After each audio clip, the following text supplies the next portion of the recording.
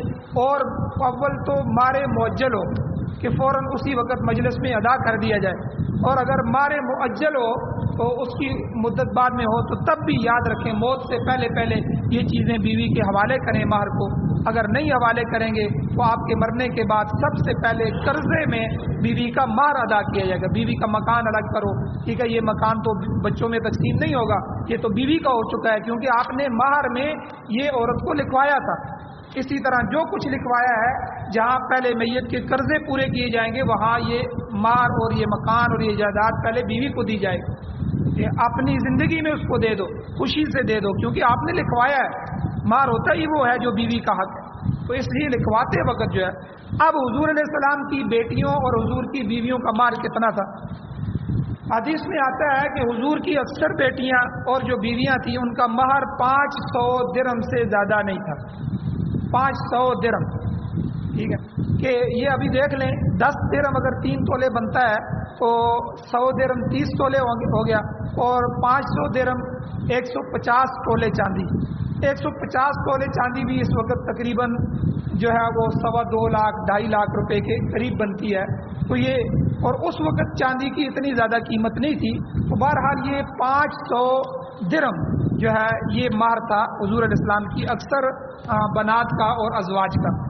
البتہ ایک بیوی حضور علیہ السلام کی جو ام حبیبہ رضی اللہ تعالیٰ حضرت ابو سفیان رضی اللہ تعالیٰ عنہ کی بیٹی حضرت امیر معاویہ رضی اللہ تعالیٰ عنہ کی بہن جو ام المؤمنین ہیں حضرت ام حبیبہ رضی اللہ تعالیٰ عنہ ان کا جو مہر تھا یہ 4,000 درہم تھا. 4,000 درہم. تو 4000 درہم یہ کم از کم جو ہے کہ 1200 تولے چاندی بن جاتی ہے، تو تقریباً تو اب اتنا مہر یہ حضور نے خود نہیں رکھا تھا، بلکہ یہ حبشہ میں تھی، وہاں سے حضور کا پیغام جب نجاشی کو پہنچا، اس نے خود حضور کا نکاح کیا، کیونکہ وہ بادشاہ تھا، اس لیے اس نے مہر بھی حضور کی طرف سے ادا کیا۔ تو یہ مہر نجاشی نے رکھا تھا اور ادا بھی نجاشی بادشاہ نے کیا تھا، حبشہ کے بادشاہ نے، اس لیے اس نے 4000 درہم جو ہے ان کو ادا کیا، ام حبیبہ رضی اللہ تعالیٰ عنہ، اور حضرت خدیجہ رضی اللہ تعالیٰ عنہ وہ بھی مہردار تھی، ان کا مہر بھی اسی مقدار کا تھا، باقی سب بیویوں اور بیٹیوں کا مہر تقریباً 500 درہم تھا۔ تو حضرت عمر رضی اللہ تعالیٰ عنہ فرماتے ہیں کہ لوگوں مہر میں مبالغہ نہ کرو، اگر یہ پسندیدہ ہوتا تو اللہ کا نبی ایسا کرتا، مگر آپ نے ایسا نہیں کیا، مہر جتنا کم رکھو گے ادائیگی میں اتنی آسانی ہو۔ بہرحال اگر علیحدگی، یہاں یہ جو قانون اللہ نے بیان فرمایا وہ طلاق کا بیان فرمایا، اگر طلاق کی نوبت آ جائے، علیحدگی کی صورت پیدا ہو جائے، تو علیحدگی خوش اسلوبی سے انجام دو، اچھے طریقے سے علیحدہ ہو جاؤ، دیا ہوا مال واپس نہ لو، جو ہے یہ اللہ تعالیٰ نے اس آیات میں تفصیلاً بیان فرما دیا۔ اب اگلی آیتوں میں محرمات کا تذکرہ ہے کہ کون کون سی عورتوں سے نکاح جائز ہے اور کون سی عورتیں ایسی ہیں کہ جن سے نکاح شرعاً جائز نہیں ہے۔ اللہ تعالیٰ سے دعا ہے اللہ ہمیں عمل کی توفیق عطا فرمائے، آمین۔ الحمدللہ رب العالمین والعاقبۃ للمتقین والصلاۃ والسلام علی رسولہ النبی الامی الکریم۔ یا اللہ ہماری کمیوں کو تہیوں کو معاف فرمائیے، درگزر فرمائیے، صغیرہ کبیرہ گناہوں کو معاف فرمائیے۔ یا اللہ ہماری حال پر رحم فرمائیے، قرآن و سنت کے مطابق چلنے کی توفیق عطا فرمائیے، قرآن و سنت کو ہمارے معاشرے کا حصہ بنائیے۔ یا اللہ اس کو بطور آئین، بطور قانون پاکستان سمیت پوری دنیا میں نافذ فرمائیے۔ یا اللہ پیارے پیارے قانون یا اللہ ہمیں نصیب فرمائے۔ یا اللہ ہر طرح کی ظلم سے، زیادتیوں سے اور ہر طرح کے دھوکے بازی سے، یا اللہ کفری قوانین سے ہمیں محفوظ فرمائے۔ یا اللہ سعادت والی زندگی اور شہادت والی موت نصیب فرمائیے۔ یا اللہ جو پریشان حال ہے ان کی پریشانیوں کو دور فرمائیے، جو اللہ یا اللہ اس دنیا سے ایمان کی حالت سے جا چکے ہیں، یا اللہ ان سب کی بخشش فرمائیے۔ یا اللہ ہماری دعاؤں کو محض اپنے فضل و کرم سے قبول فرمائیے۔ صلی اللہ تعالیٰ علی خیر خلقہ محمد وآلہ وصحبہ اجمعین برحمتک یا ارحم الراحمین۔